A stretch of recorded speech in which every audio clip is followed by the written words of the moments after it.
this is Janet, and welcome to the summer tour edition of 1515. This week, Janet Jackson gears up for her U.S. tour.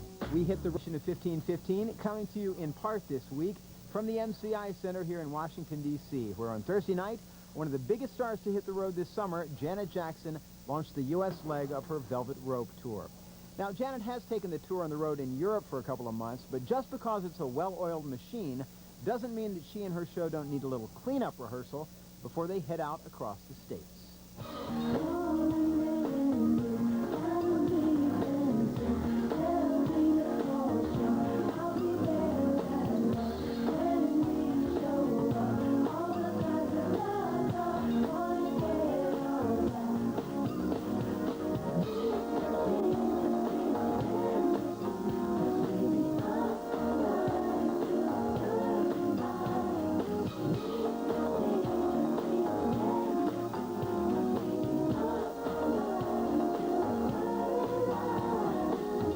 And there you have just a taste of Janet in rehearsal. And we should mention that U.S. fans going to see Janet's show have a little advantage over those who saw the show in Europe.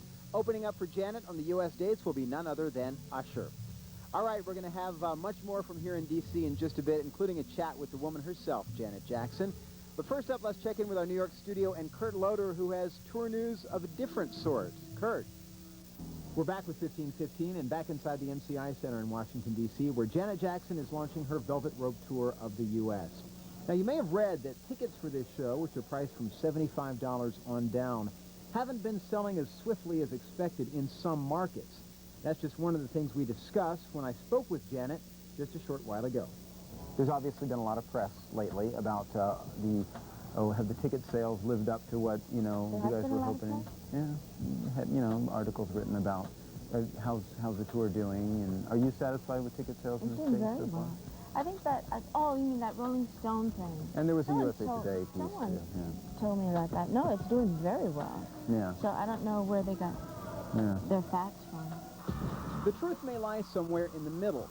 It is clearly an overstatement to call Janet's tour a monster stiff, as one unnamed promoter did in Rolling Stone. However, ticket sales have varied widely. In some cities, more than half of the seats are still available, while other dates are close to selling out.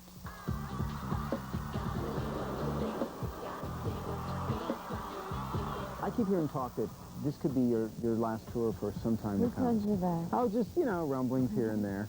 Do you feel that way, or does it vary day to day? Who told you that? Oh, I can't remember where I heard it. I think it was when you were in England.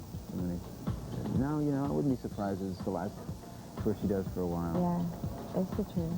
You think? Yeah, I wasn't going to say anything about it, but yeah. Mainly because of the acting? You want to concentrate on that? I definitely do, and I just want to get into other things. And touring is very, very grueling, and it takes a lot out of you. And it's, even though we enjoy it, I enjoy it very much performing. It's a very tough job, a very tough job.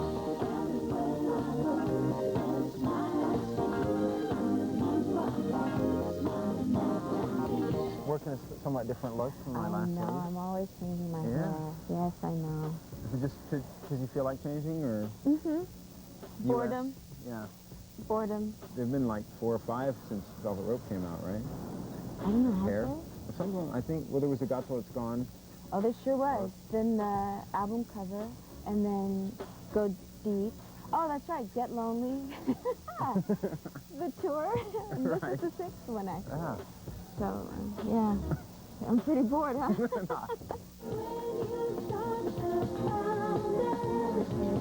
And there's Janet and her dancers on stage right now being put through the paces of the song Throb. The Velvet Rope Tour moves on to Grand Rapids, Michigan on Tuesday.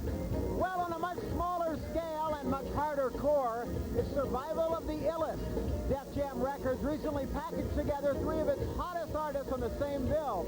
DMX, Onyx, and the Def Squad, whose new album enters the Billboard chart next week at #2. We caught up with the tour in 2 different cities.